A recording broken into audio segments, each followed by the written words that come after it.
WTN, I have an update on this Texas lawmaker saga. The Democrats making heinies out of themselves as they fled the state in an attempt to stymie the Republican majority and their redrawing of district maps efforts. We have a big-time update for you tonight on that front coming up in just a couple of minutes on Super Talk 99.7 WTN. Tony's held on regarding a NASCAR discussion that we were having earlier, Nashville Fairgrounds Speedway. We got line 2 as well calling in. You can call 615-737-9986, 615-737-9986. You can also hit us up on the Super Text line where Young Jackson, with a capable assist from Ken Weaver, has come out victorious in Nincompoops in the news. We had someone telling us that watching us on YouTube was so great because it was just like a episode of WKRP in Cincinnati. Well, there are other viewpoints that are not as complimentary. For example, 3560 writes in and says, "Seeing y'all on video ruined the magic of your voices for me. LOL. Like Ken. Ken does not look like his voice sounds. I expected a red-headed, bearded ginger that wore a bow tie every day with how excellent his voice sounded. LOL." So I don't even know what to do with all of that.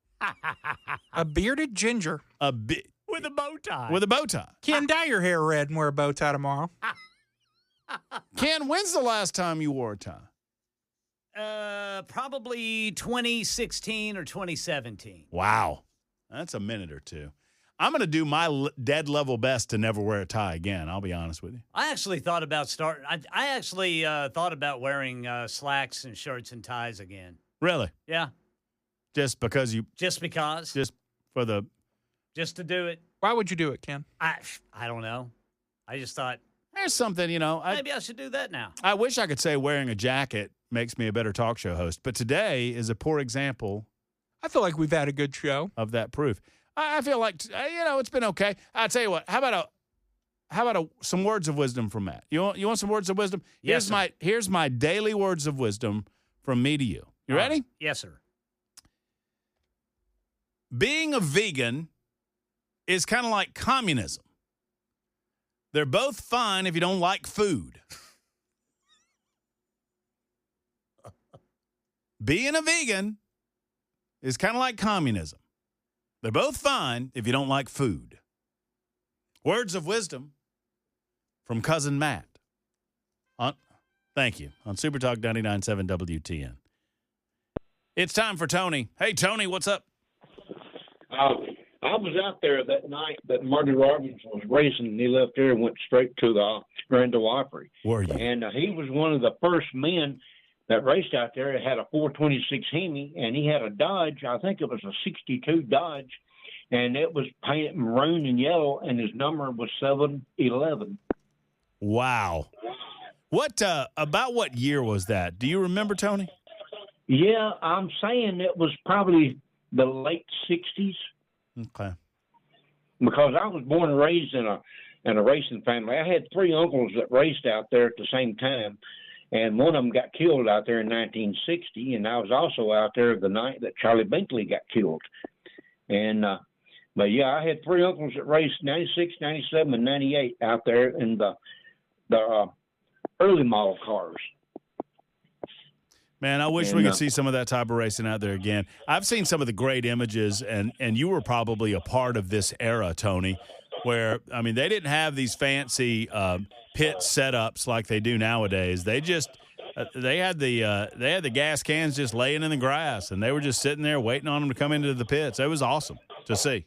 Yeah, and they just pulled them in on a trailer, and what you brought is what you raced. And if you broke down, there wasn't nothing fixing it. You either stayed there and watched the race, or you went home. Well, that's pretty cool. You were out there the night that Marty had to get out of there and get to the Grand Ole Opry. That's pretty cool. Yeah. So yeah, my uncle, he died in 1960 there, and he went around the back corner, And they're saying he was doing about 70 miles an hour, and he hit the guardrail head on, and the battery then was just sitting in the floorboard behind the driver's seat, and it come up and hit him in the back of the head, and it killed him. Oh. So NASCAR had it where you had to anchor the battery down in the floorboard, and then it kept moving it over and over, and now it's where it's at now. Wait, you said that was your father? My uncle. Oh, your uncle. Wow. That's incredible. And then Charlie Bankley, it was, I think, about 1970 when he hit a telephone pole on the back side of the racetrack, and it killed him that night too. Wow. I mean, back in those days, racing, I mean, there's no question it was dangerous. I mean, obviously, as you're testifying to. Boy, oh boy, Tony. Yeah. Man, and Cuckoo Marlin, he his number was 777, and then Darrell Waltrip's, his was 28. Was that? I mean, that was during a time where you kind of just had a thought you could number your car anything you wanted to. Yeah, pretty much. Yeah, if there was like a 13, then you could number it 13A or 13B or something like that. Right. Right. Was that and Cuckoo was Sterling's dad, right? Yes. Yeah. Uh-huh. Wow, man, I could listen to old NASCAR stories all night long, Tony. Thank you for sharing some of those. Yes, sir. All right, brother. I appreciate you. There's Max next up. Hey, Max, how are you? Howard, doing great. How are you, Matt? I'm great. I'm glad you called. What's on your mind? Well, I had the distinct privilege of performing with Marty Robbins. I worked at Opryland back in the 70s and sang on the Grand Ole Opry and did some TV shows with him. But the other day, I was in Walmart, and I came out, and Marty Robbins' song El Paso was on the radio. And so I wrote a little bit of a parody, and I won't sing it all for you, but it goes, out at the Westchester Avenue Walmart, I fell in love with a Mexican girl. Darker than night were the eyes of Angelina Bonita Carmen Diego Escobar Fuentes. She was so lovely, my heart just unfurled. She was just standing alone there in produce, glancing at me as she held a plantain. I gathered all of the courage inside me. I was determined to learn all of her names. Then out of nowhere, a dozen or more short guys all over the place. Short guys. Quickly I learned that quickly I said that there was no problem. Suddenly I learned no one habla inglés. It goes up like that.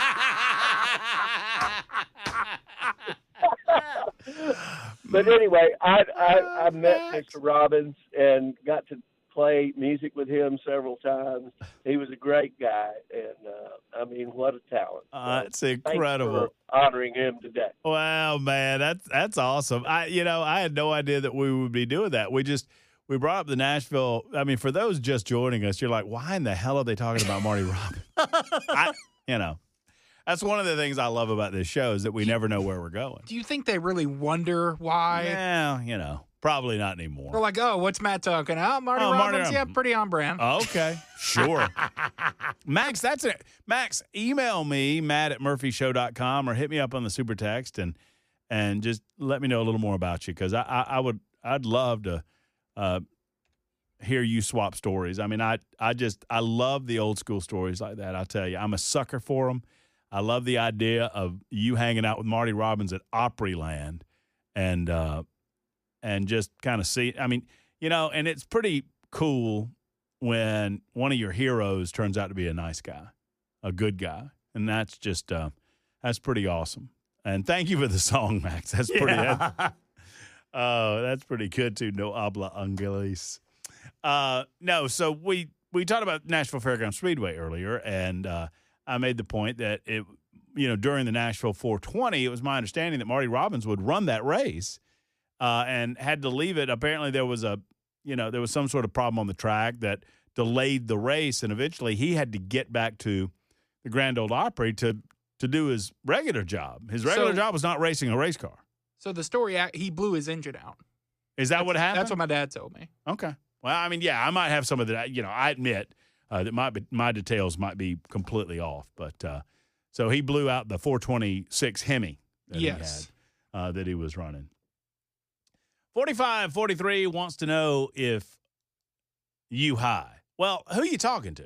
It just says you high. You talking to me? You talking to Ken? You talking to Jackson? You talking to all three of us? The answer is yes. The answer is maybe. You never know. The Texas Democrats are on the way home. They have, and I'm not making this up, declared victory. Breaking news, the derelict House Democrats in the state of Texas are saying that they will be returning to the Texas House of Representatives for the Greg Abbott second special session in order to pass a new congressional map that will add what is believed to be 5 Republican House seats to the total. And obviously, elections have consequences, and you need to win those elections, but these are, quote-unquote, gerrymandered seats, the 5 of the, what do they have, 34 in Texas, if I'm not mistaken? Per ABC 13, quote, Democrats believe they've accomplished their mission. What? By killing the first special session and raising national awareness about the mid-decade redistricting effort. This is a load of Bravo Sierra, a load of BS. I mean, what mission was accomplished here except embarrassing yourself and refusing to do your job in the face of adversity? Greg Abbott called a special session. Greg Abbott will call another special session. Oh, by the way, the Texas Senate has already passed the redistricting map, and the second special session will be for the purpose of the House of Representatives to pass said same.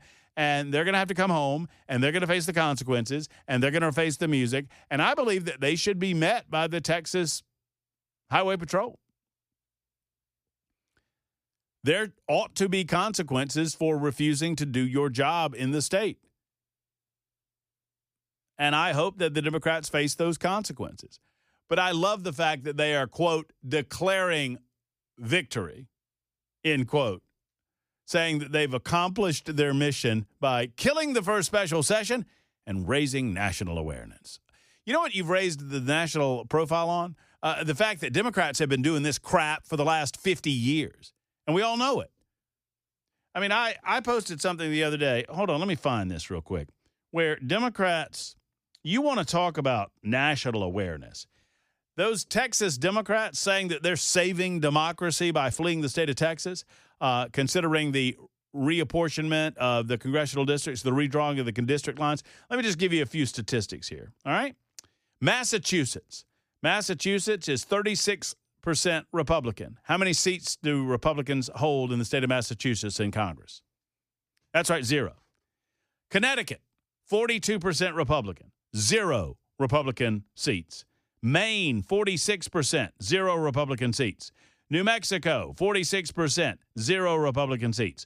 New Hampshire, 48% Republican, 0 seats. Rhode Island, 42% Republican, 0 seats. Vermont, 32% Republican, 0 seats. Hawaii, 38% Republican, 0 seats. Delaware, 42% Republican, 0 seats. You getting the message here? You getting the picture? No Republican representation in these states.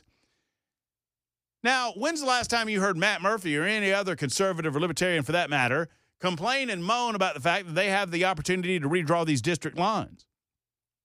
Obviously, they do, per the Constitution of the United States, as does Texas. It's high time, Republicans. And by the way, Tennessee, we plowed the field for this effort. Tennessee did it several years ago and redrew Nashville to take 1 Democrat seat and recreate it into 3 beautiful Republican seats. But don't worry, good old Steve Cohen, he's still over there in Memphis eating fried chicken. 21 after, I mean, he is. KFC. Don't give me that look. You don't know the backstory. Jackson gave me a look like, what? Steve Cohen brought a bucket of fried chicken to a congressional hearing one time. It's finger licking good, I suppose. That's your Memphis Right. I guess he was calling Republicans chicken or something. Or Yeah, another. him and old high pants Jerry Nadler Oh, yeah. That's over right. there yucking it up over some chicken. Oh, biggin. High pants. High pants, Jerry Nadler. Oh, man. pulled up to his chest. You ever see Willy Wonka and the Chocolate Factory, the original Jackson? With Gene Wilder. Uh-huh. You know, Violet, you're turning violet, Violet. You know how Violet looked after she turned into a blueberry? Like a blueberry. Yeah, that's Jerry Nadler, except not blue. He looks like a big blueberry. It's he needs to be squeezed, or he'll burst. It's 22 after the hour on Super Talk 99.7 WTN. Man, oh man, there are now, and I'm not getting in the middle of it. There are hot and heavy debates going on the Super Text line and other places regarding some of the veracity and accuracy of some of the things that have been said about the Nashville Fairgrounds Speedway, particularly concerning Marty Robbins and others. That caller was so far off base, Matt, it's not even funny. Cuckoo Marlin was 7'11". Charlie Brinkley did not get killed at the Speedway. Russ Thompson knows all of these things. He's a walking encyclopedia of the Nashville Speedway. I'm the adopted grandson of Jimmy Griggs. Russ can reach me, et cetera, et cetera.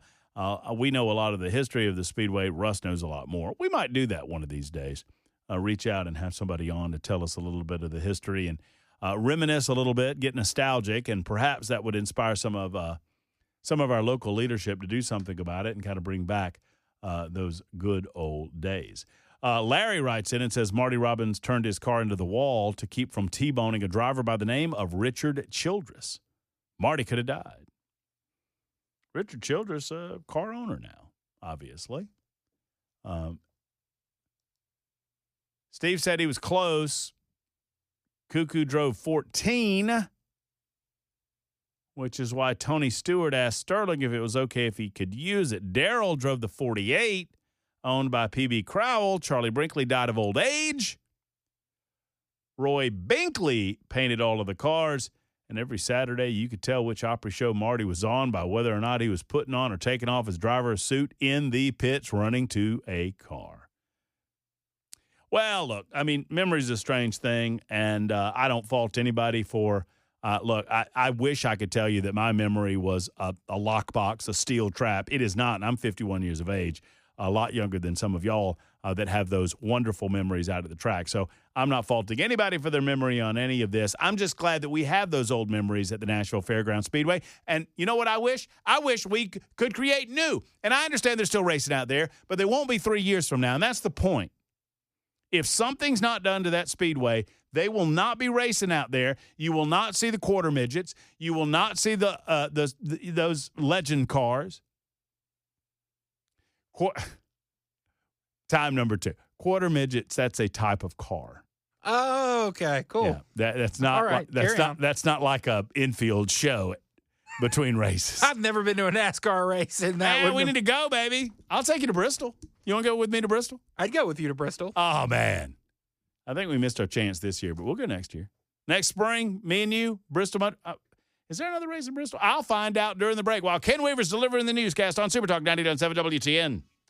Oh, I haven't forgotten about the little pencil neck, Adam Schiff. We'll get to that momentarily on Super Talk 99.7 WTN.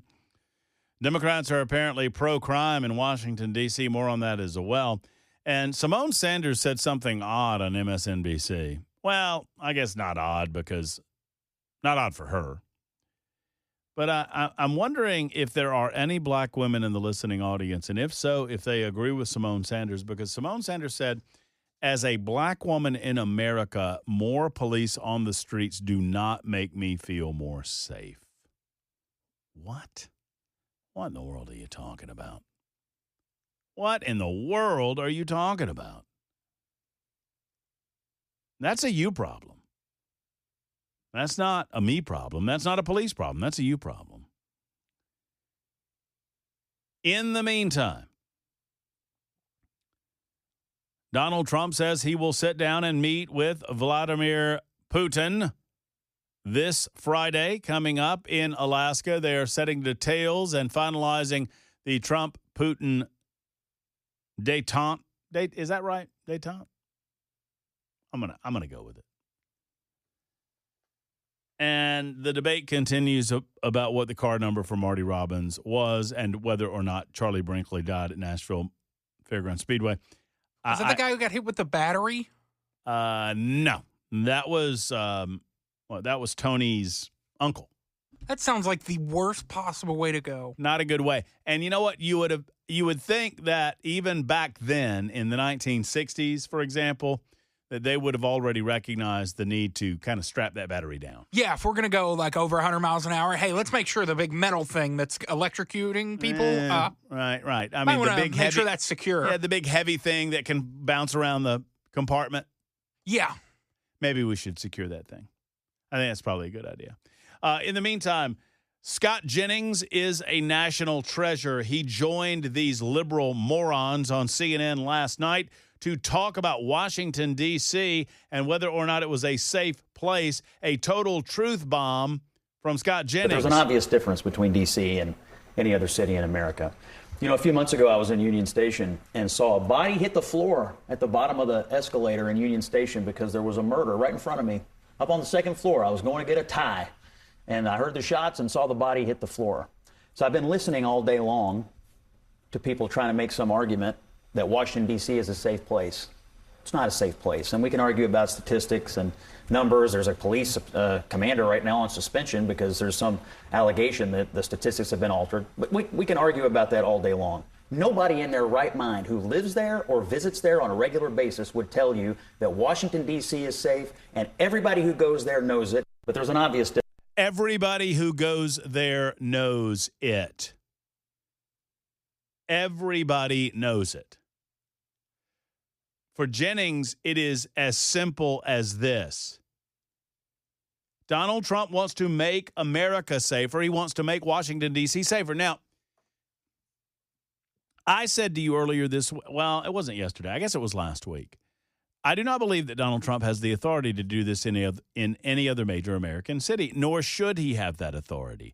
That is not under the umbrella of authority from the federal government. Only if asked by the governor of the various states, the governors of the various states, or through the local municipality, they would appeal to their governor, and then the governor would ultimately appeal to the federal authorities, because the federal government should not have the ability to take over Dallas, Texas, or Sacramento, California, or Nashville, Tennessee. That is up to the local governed by the body that they elected to govern them. And you get what you vote for. You reap what you sow. And if enough crime happens, then hopefully the idea is that the people will go to the polls and they'll vote the bums out that allow the crime to occur. But obviously Donald Trump knows what he's doing. Obviously he has this authority, and the Democrats know it. What are they so afraid of? That he will clean up crime in the city that the nation calls its capital? Jennings said that the reality is simple. Trump's move is about doing what he can right now to make America a safer place. What the president is responding to today is, what can I do today? D.C. is the only city I really have control of, so I'm going to try to give them some support. He's getting a note of confidence from the D.C. police union. I suspect if they did things in other cities, other police unions in those cities would also offer some support. And so what I would simply say is that all you can do is hit the next shot. And the next shot right now, I think for a lot of Americans, is what can be done today to reduce violent crime and to make me feel safer in my neighborhood. I think he's going to get a lot of political support for the idea that the federal government's getting a little more muscular when it comes to cracking down on violent crime. I absolutely love the idea. I love what Trump is doing, and hopefully other major metropolitan areas get the message. If he demonstrates that it can be done, then places like Chicago and New York and, yes, Nashville, Tennessee, then you have no other excuses, do you? Why do we allow this to occur? And why would we not applaud Donald Trump in his effort to stop it, at least in a city where he has the authority to do so? Washington, D.C. Thank you, President Trump. Every Democrat should be saying thank you, too, for protecting America's capital. Mike is in Old Hickory. Hello, Mike. How you doing? Great, Mike. I hope you are. One last thing. When Trump goes up to Anchorage to meet Putin, I'm hoping he's going to say, you know what? I'm glad you came here, Vladimir, because you made the stupidest real estate deal in the history of mankind when you sold us Alaska for $7 million. So either you're going to get serious about peace, or I'm going to get on the airplane and turn around, come back to Washington, D.C., and you can enjoy the beauty of Alaska that you sold to us for nothing because you're so stupid. And that's what I hope President Trump's going to do, because if he doesn't, then he's walking into Putin's, setting a trap for him to get back on the world stage. And the world stage is Alaska was bought for $7 million from Russia. Yeah, I don't know that Vladimir Putin was around to have anything to do with that, but, I mean, I guess, you're referring to the nation. Right. No, well, and now you're listening. Yeah, thank you, Mike, for the call. I was endeavoring in having a conversation, and Mike started listening on the radio. We can't have that. Mike is referring to, did you learn about this in school? Yeah, the United States acquired Alaska from Russia for $7 million. You remember what it was called? The Alaska deal. We bought Alaska. We acquired Alaska. Well, that's what some called it. Alaska purchase agreement. Alaska receipt. Alaska bill of sale. That's not. It was known as Seward's Folly. Who's Seward? Well. Oh, he's the president of Russia. He was not the president of Russia. He was the Secretary of State for the United States of America at the time in 1867. Young Jackson. Oh, so just in your childhood. Right in my neck of the woods. William H. Seward negotiated a deal to purchase Alaska from Russia for $7.2 million. The treaty was approved by the Senate 37-2. Now, the term Seward's Folly emerged due to public skepticism about the deal. Some called it Seward's Icebox. Others called it Seward's Polar Bear Garden. Are there polar bears up there? In the northern regions of Alaska, I think you can find a polar bear or two. What's the old saying, Jackson? If you encounter a bear, it's more scared of you than you are of it. That is not true. Approach and yell wildly. For some, if it's black, fight back. If it's brown, lay on the ground. If it's white, you're going to die, or something like that. If it's white, you're going to die. I'm almost there. I haven't thought of this in 20 years. If it's white, you're going to die. No, it's like, if it's white, say goodnight. That's what it is. If it's brown, if it's black, fight back. If it's brown, lay on the ground. If it's white, say goodnight. What does that mean? That means you're not going to win a polar bear fight. There's no way to fight back. It's not going to offer you a cold Coca-Cola? A polar bear is not what you say on TV. A polar bear is very mean and angry, and they want to stain their beautiful white fur with your blood and eat you. That's what they want to do. Yeah, Seward's Icebox. So the perception was strong with Republican newspapers at the time. Historians argue that the idea of widespread public disapproval was a historical myth, although some expressed their disapproval in newspapers and the like. A majority of U.S. citizens in 1867 actually couldn't give a damn. No, I take it back. They had other things to worry about, famine, dysentery.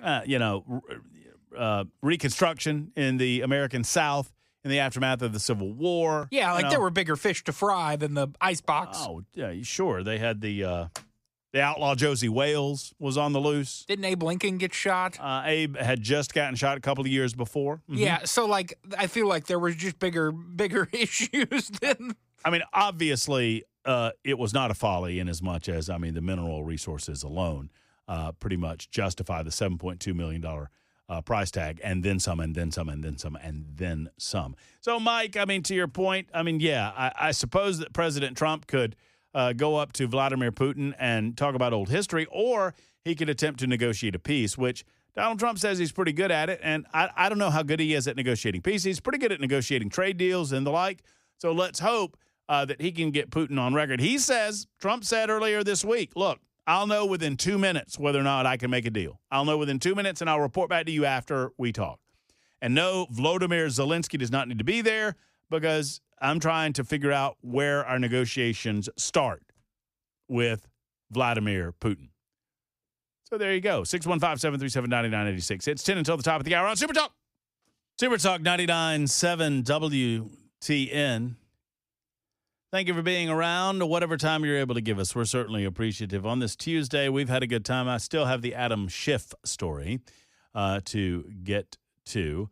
1513 says, I thought we were already in a civil war. And what? No. 1867 was out of the Civil War. The Civil War ended in 1865, Courthouse at Appomattox, little deal between Grant and Robert E. Lee decided to end the cessation of the hostilities. Sadly, Abraham Lincoln he died that April, 1865, at the hands of the assassin, the cowardly John Wilkes Booth. Yeah, I said it. Kind of a cowardly act. And it was 2 years later that William Seward purchased Alaska for the skinny sum, large at the time, of $7.2 million. Democrat whistleblower told FBI that Adam Schiff approved leaks to target Donald Trump. Adam Schiff needs to be in jail. There's no question about it. I love these Democrats that say they believe in the rule of law, and when they're caught violating the rule of law, suddenly they claim that these are political persecutions. They are not. A Democrat whistleblower told the FBI that Adam Schiff approved leaking classified information in order to discredit Donald Trump, according to a newly released document. The document, which was obtained by Just the News, handed over to Congress by FBI Director Kash Patel. The whistleblower reportedly worked for Democrats on the House Intelligence Committee for over 10 years and reported Schiff's alleged behavior to the FBI in 2017. According to the report, the intelligence staffer called the leaking treasonous and illegal, in addition to being unethical. He was most recently interviewed by the FBI in 2023. He has stood by his story that entire time. The FBI refused to do anything about it in 2017, as you might expect. The staffer also said that he was personally attending a meeting where Schiff greenlit the leak. Quote, when working in this capacity, I was called to an all-staff meeting by Schiff. In this meeting, Schiff stated that the group would leak classified information, which was derogatory to the President of the United States of America. Schiff stated the information would be used to indict Donald Trump, the President of the United States. The whistleblower went on to say that it would be illegal, and upon hearing his concern, unnamed members of the meeting reassured that they would not be caught leaking classified information, according to the report. John Solomon, co-author of the piece with Just the News' Jerry Dunleavy, said this is one of the first of several major leak investigations we're going to see over the next several days. And the mainstream media will report none of it, because they are in the bag for the Democrats. That doesn't fit their narrative. These people broke the law, and they need to be persecuted and prosecuted to the best of our abilities. And yeah, I said both. Wednesday edition coming up tomorrow on the Matt Murphy Radio Show. Cameron Smith, our good friend, will be with us. Plus, we'll drop a new release of All the Best Words. Look for that on your YouTube, your Facebook, and all of that. It's time for Mark Levin, for Jackson Williams, Ken Weaver, and the rest of the gang. Thank you for being with us. Hug your loved ones. So long, everybody.